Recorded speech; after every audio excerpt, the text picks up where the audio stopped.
bayangkan dua buah kelas, dalam satu kelas guru cepat marah, murid jadi tegang. Dalam satu kelas lagi guru tenang, murid jadi fokus dan berani. Persoalannya, apa sebenarnya yang menghidupkan suasana pembelajaran? Bukan hanya teknik, tetapi emosi guru itu sendiri. Kerana satu hakikat penting dalam pendidikan ialah ini kelas yang hidup bermula daripada guru yang tenang. Assalamualaikum warahmatullahi wabarakatuh dan salam sejahtera.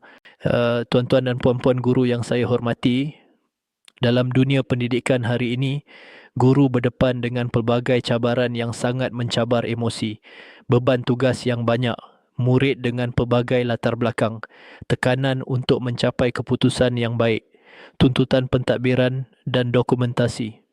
Semua ini memberi kesan kepada keadaan emosi guru. Kadang-kadang kita masuk ke kelas dalam keadaan penat. Kadang-kadang kita masuk ke kelas dengan fikiran yang masih terganggu. Kadang-kadang kita masuk ke kelas dengan emosi yang tidak stabil. Dalam keadaan ini, apa yang berlaku?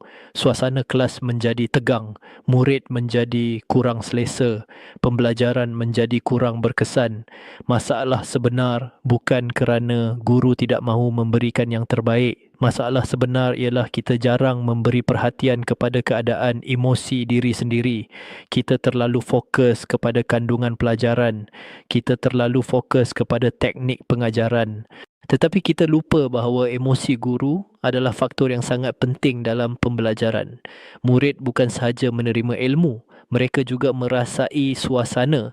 Jika guru tegang, murid akan merasa tekanan. Jika guru marah, murid akan merasa takut. Jika guru tenang, murid akan merasa selamat. Masalah sebenar bukan pada murid semata-mata. Kadang-kadang suasana kelas dipengaruhi oleh keadaan guru itu sendiri. Mari kita fahami satu prinsip penting dalam pendidikan. Emosi guru mencorak emosi kelas. 1. Guru tenang mewujudkan persekitaran selamat. Apabila guru tenang, murid berani bertanya. Murid tidak takut melakukan kesilapan. Murid lebih terbuka untuk belajar. Persekitaran ini sangat penting untuk pembelajaran. 2. Guru mengawal emosi. Murid belajar mengawal diri guru adalah contoh kepada murid. Apabila guru menunjukkan ketenangan, murid belajar mengawal emosi. Murid belajar bersabar. Murid belajar menyelesaikan masalah dengan tenang. 3. Ketenangan membuka ruang pembelajaran. Dalam suasana yang tenang, fokus meningkat, interaksi menjadi lebih baik, pembelajaran menjadi lebih berkesan. Saya ingin berkongsi satu kisah. Seorang guru menghadapi kelas yang sangat mencabar. Murid sering bising, kurang memberi perhatian. Pada awalnya guru tersebut cuba mengawal kelas dengan suara yang tinggi. Namun keadaan tidak berubah, malah semakin tegang. Suatu hari, guru tersebut mengubah pendekatan. Dia mula mengawal emosinya. Dia bercakap dengan lebih tenang. Dia memberi arahan dengan jelas tanpa meninggikan suara. Perlahan-lahan, suasana kelas berubah. Murid menjadi lebih fokus. Murid menjadi lebih hormat. Guru tersebut sedar bahawa perubahan bukan bermula daripada murid, tetapi daripada dirinya sendiri. Kisah kedua, seorang guru yang sentiasa masuk ke kelas dengan wajah tenang. Walaupun menghadapi tekanan, dia tidak membawanya ke dalam kelas. Dia menyambut murid dengan senyuman. Dia mengajar dengan sabar. Kelasnya sentiasa hidup. Murid suka belajar dengannya. Semua ini bukan kerana teknik yang luar biasa, tetapi kerana ketenangan yang dibawanya. Tuan-tuan dan puan-puan guru yang saya hormati, dalam perjalanan kita sebagai pendidik, kita tidak dapat lari daripada cabaran. Kita akan penat. Kita akan tertekan. Kita akan berhadapan dengan pelbagai situasi. Namun dalam semua itu, kita perlu menjaga satu perkara yang sangat penting. Emosi kita.